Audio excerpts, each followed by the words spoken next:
Hi everyone, my name is Becca and welcome to my channel. If this is your first time here, I'm so glad that you stopped by. We focus on all things middle grade literature, but specifically the first chapters of your favorite middle grade novels. Today I am really excited to share the first chapter of this Lois Lowry classic, Number the Stars. It has won the Newbery Medal. It is just a phenomenally popular book that was actually published back in 1989. So I am super excited to share this first chapter with you. And I'd like to start by reading you the synopsis on the front and side cover, which will give us an idea of what this novel is all about. How brave are you, little Annemarie? Uncle Henrique asks his 10-year-old niece. It is 1943, and to Annemarie Johansen, life in Copenhagen is a complicated mix of ordinary home and school life, food shortages, and the constant presence of Nazi soldiers. Bravery seems a vague virtue, one possessed by dragon-slaying knights in the bedtime stories she tells her younger sister Christy. Too soon, she herself is called upon for courage. As the German troops begin their campaign to relocate all the Jews of Denmark, the Johansens take in Annemarie's best friend, Ellen Rosen, and pretend she is part of the family. Ellen and Annemarie must think quickly when 3 Nazi officers arrive late one night and question why Ellen is not blonde like her sisters. Through Annemarie's eyes, we see the Danish Resistance as they manage to smuggle almost the entire Jewish population, nearly 700,000 people, across the sea to Sweden. In this tale of an entire nation's heroism, Lois Lowry reminds us that there is pride and human decency in the world, even during a time of terror and war. Well, friends, I don't know about you, but that synopsis alone gave me the goosebumps. So I can't even imagine what emotions and feelings will be stirred up throughout this novel. That being said, let's dive on into the first chapter, which is titled, Why Are You Running? I'll race you to the corner, Ellen. Annemarie adjusted the thick leather pack on her back so that her school bags balanced evenly. Ready? She looked at her best friend. Ellen made a face. No, she said, laughing. You know I can't beat you. My legs aren't as long. Can't we just walk like civilized people? She was a stocky 10-year-old, unlike lanky Annemarie. We have to practice for the athletic meet on Friday. I know I'm going to win the girls' race this week. I was second last week, but I've been practicing every day. Come on, Ellen, Annemarie pleaded, eyeing the distance to the next corner of the Copenhagen street. Please? Ellen hesitated, then nodded and shifted her own rucksack of books against her shoulder. Oh, all right. Ready, she said. Go, shouted Annemarie, and the 2 girls were off, racing along the residential sidewalk. Annemarie's silvery blonde hair flew behind her, and Ellen's dark pigtails bounced against her shoulders. Wait for me, wailed little Christy, left behind. But the 2 older girls weren't listening. Annemarie outdistanced her friend quickly, even though one of her shoes came untied as she sped along the street called Osterbrogade, past the small shops and cafes in her neighborhood here in northeast Copenhagen. Laughing, she skirted an elderly lady in black who carried a shopping bag made of string. A young woman, pushing a baby in a carriage, moved aside to make way. The corner was just ahead. Annemarie looked up, panting, just as she reached the corner. Her laughter stopped. Her heart seemed to skip a beat. Halt, the soldier ordered in a stern voice. The German word was as familiar as it was frightening. Annemarie had heard it often enough before, but it had never been directed at her until now. Behind her, Ellen also slowed and stopped. Far back, little Christy was plodding along, her face in a pout because the girls hadn't waited for her. Annemarie stared up. There were 2 of them. That meant 2 helmets, 2 sets of cold eyes glaring at her, and 4 tall, shiny boots planted firmly on the sidewalk, blocking her path to home. And it meant 2 rifles, gripped in the hands of the soldiers. She stared at the rifles first, and then finally she looked into the face of the soldier who had ordered her to halt. "Why are you running?" the harsh voice asked. His Danish was very poor. 3 years, Annemarie thought with contempt. 3 years they've been in our country, and they still can't speak our language. "I was racing with my friends," she answered, politely. "We have races at school every Friday, and I want to do well, so I—" Her voice trailed away, the sentence unfinished. "Don't talk so much," she told herself. "Just answer them, that's all." She glanced back. Ellen was motionless on the sidewalk a few yards behind her. Farther back, Christy was still sulking and walking slowly around the corner. Nearby, a woman had come to the doorway of the shop and was standing silently, watching. One of the soldiers, the taller one, moved toward her.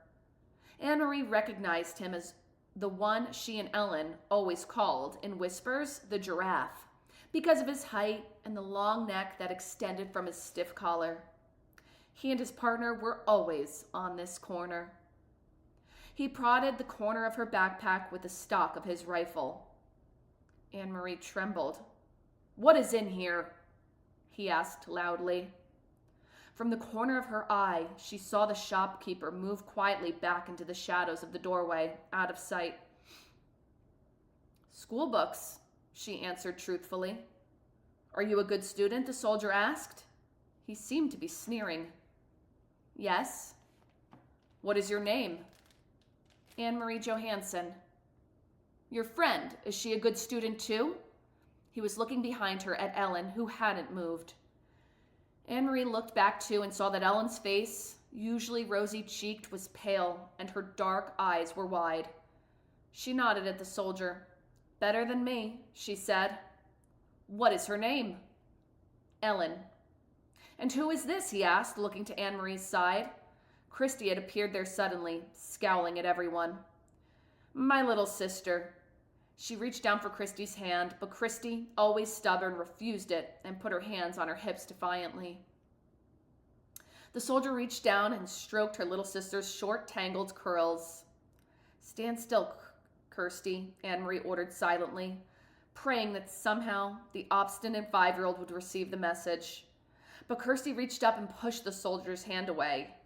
"Don't," she said loudly. Both soldiers began to laugh. They spoke to each other in rapid German that Annemarie couldn't understand. "She is pretty, like my own little girl," the tall one said in a more pleasant voice. Annemarie tried to smile politely. "Go home, all of you. Go study your school books, and don't run. You look like hoodlums when you run." The 2 soldiers turned away. Quickly, Annemarie reached down and grabbed her sister's hand before Kirsty could resist. Hurrying the little girl along, she rounded the corner. In a moment, Ellen was beside her. They walked quickly, not speaking, with Kirsty in between them, toward the large apartment building where both families lived. When they were almost home, Ellen whispered suddenly, "I was so scared." "Me too," Annemarie whispered back. As they turned to enter their building, both girls looked straight ahead toward the door. They did it purposely so that they would not catch the eyes or the attention of 2 more soldiers who stood with their guns on this corner as well. Kirsty scurried ahead of them through the door, chattering about the picture she was bringing home from kindergarten to show Mama. For Kirsty, the soldiers are simply part of the landscape, something that had always been there, on every corner, as unimportant as lampposts, throughout her remembered life. "Are you going to tell your mother?" Ellen asked Annemarie as they trudged together up the stairs. "I am not. My mother would be upset." "No, I won't either. Mama would probably scold me for running on the street." She said goodbye to Ellen on the 2nd floor, where Ellen lived, and continued on to the 3rd, practicing in her mind a cheerful greeting for her mother, a smile, a description of today's spelling test, in which she had done well. But she was too late. Kirsty had gotten there first. "And he poked Annemarie's backpack with his gun, and then he grabbed my hair." Kirsty was chattering as she took off her sweater in the center of the apartment's living room. But I wasn't scared, Annemarie was, and Ellen too, but not me. Mrs. Johansen rose quickly from the chair by the window where she'd been sitting. Mrs. Rosen, Ellen's mother, was there too, in the opposite chair. They'd been having coffee together as they did many afternoons.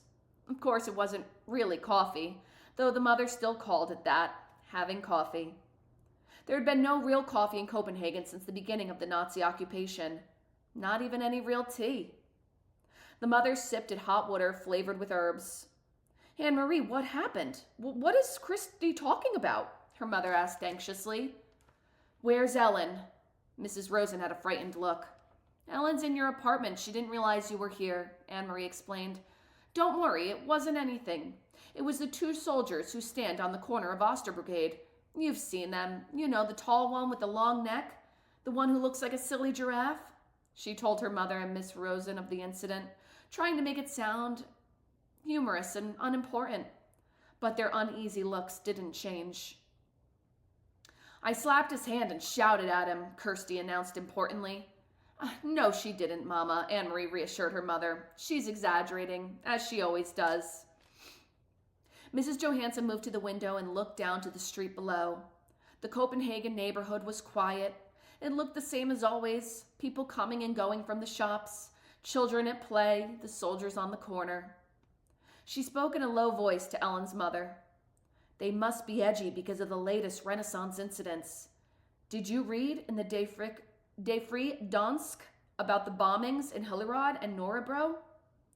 Although she pretended to be absorbed in unpacking her school books, Annemarie listened, and she knew what her mother was referring to. De Frie Dansk, the Free Danes, was an illegal newspaper Peter Nielsen brought to them occasionally, carefully folded and hidden among ordinary books and papers, and Mama always burned it after she and Papa had read it. But Annemarie heard Mama and Papa talk, sometimes at night, about the news they received that way. News of sabotage against the Nazis, bombs hidden and exploded in the factories that produced war materials, and industrial railroad lines damaged so that goods could not be transported. And she knew what Renaissance meant. Papa had explained when she overheard the word and asked. The Renaissance fighters were Danish people. No one knew who, because they were very secret, who were determined to bring harm to the Nazis however they could. They damaged the German trucks and cars and bombed their factories. They were very brave. Sometimes they were caught and killed. I must go and speak to Ellen, Mrs. Rosen said, moving toward the door. You girls walk a different way to school tomorrow. Promise me, Annemarie. And Ellen will promise too. We will, Mrs. Rosen, but why does it matter? There are German soldiers on every corner. They will remember your faces, Mrs. Rosen said, turning in the doorway to the hall. It is important to be one of the crowd, always. Be one of many. Be sure that they never have a reason to remember your face. She disappeared into the hall and closed the door behind her. He'll remember my face, Mama, Kirsty announced happily, because he said I look like his little girl. He said I was pretty. If he has such a pretty little girl, why doesn't he go back to her like a good father? Miss Johansen murmured, stroking Kirsty's cheek. Why doesn't he go back to his own country? Mama, is there anything to eat? Annemarie asked, hoping to take her mother's mind away from the soldiers. Take some bread and give a piece to your sister. With butter? Kirsty asked hopefully. No butter, her mother replied. You know that. Kirsty sighed as Annemarie went to the bread box in the kitchen. I wish I could have a cupcake, she said. A big yellow cupcake with pink frosting. Her mother laughed. For a little girl, you have a long memory, she told Kirsty. There hasn't been butter or sugar for cupcakes for a long time. A year at least. When will there be cupcakes again? When the war ends, Mrs. Johansen said. She glanced through the window, down to the street corner where the soldiers stood, their faces impassive beneath the metal helmets. When the soldiers leave. That was the end of the first chapter of Number the Stars by Lois Lowry. If you enjoyed this first chapter, Friday Read Aloud, please consider liking and subscribing so you can be notified every time we have a new Read Aloud available to you. And until next time, everyone, happy reading.